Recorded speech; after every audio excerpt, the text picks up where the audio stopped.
Clara never got rid of anything, and Henry Clay went down and got all of his junk out and was surprised what it went for at that auction.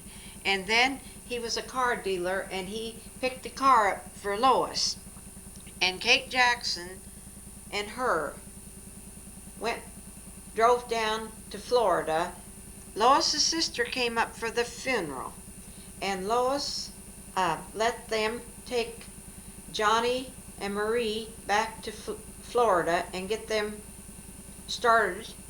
And then her and Mother, when she got everything settled, drove down. And on the way down one night in a motel, they thought, boy, it's kind of loud out, and they slept through a hurricane in a motel that night. And this was Mina that went down. And this is Mina, her daughter, when they went down, and her cousin. And this is them later on. This is Mina, Lois, and Johnny. Johnny passed away About the year 2000 or about the year 2000 in a car wreck. Mina is a lawyer. Mina is a lawyer, and she married a sports forecaster.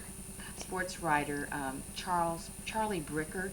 He works for the Sun Sentinel in Florida, and he covers pro football and pro tennis. And this is John Morgan and his wife Barbara. They were married for several years, and he was living, I think, in his mom's house in Plant City. And Barbara was a teacher, and I think John was a substitute teacher at this time.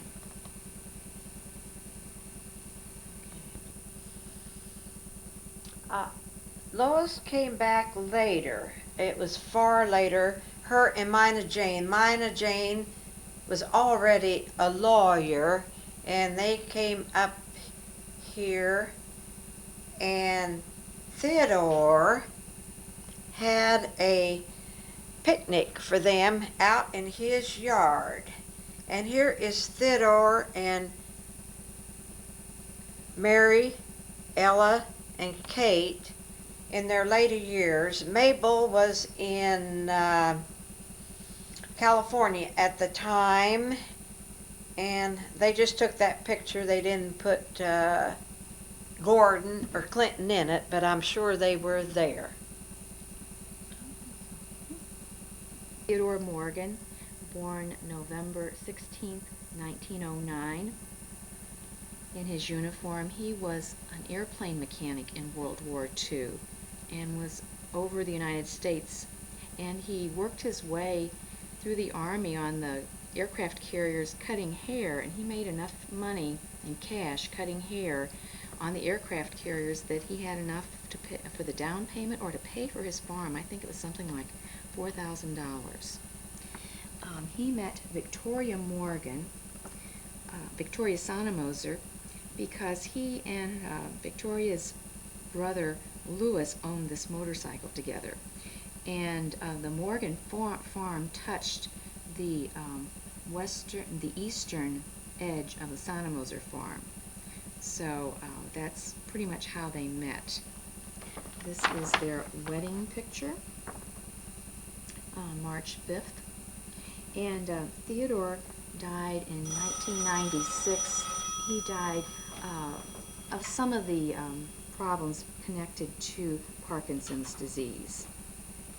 And he died in 1996.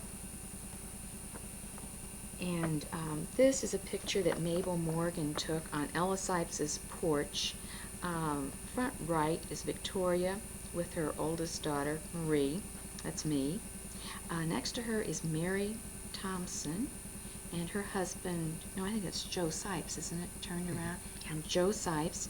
Behind him is Herbert Matzik. And I can't see that. Who is it, Virginia? I don't know. I don't have my glasses on. This is Arthur. Oh, and Arthur Thompson is there. That looks like Lily. Ella and Lily. I don't know. I put my glasses on. Huh. I think this is Mary Thompson back here. That might be Lily. Anyway, that's a family picture.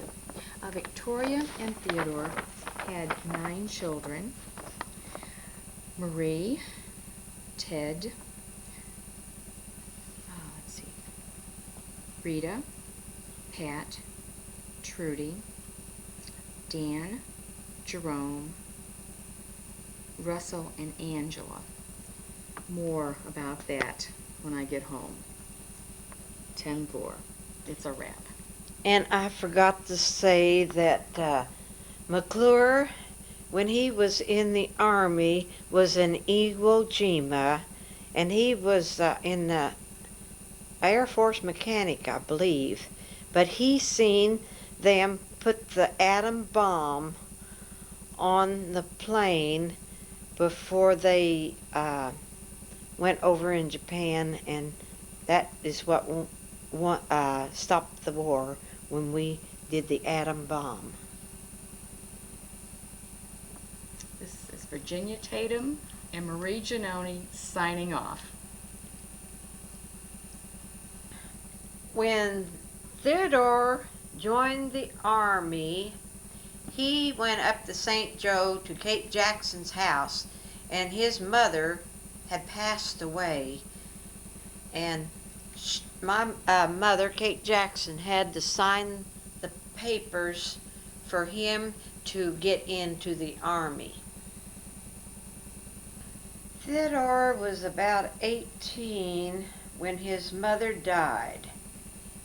McClure and Gordon, the 3 boys, were single, and as far as we can, they kept the home place, so I guess those 3 men batched. Gordon married first. He married Clara Cundiff, and she had the daughter Betty Lou. She told us one time when she went down there, I guess after they married, I don't know if Theodore and McClure must have stayed on and lived there on the farm with them, but Theodore was going out with Victoria, and she was complaining every Sunday night that Theodore brought Victoria over for supper, so she had to make sure and make supper Sunday night. But it's understandable down there was not much for anybody to do on dates.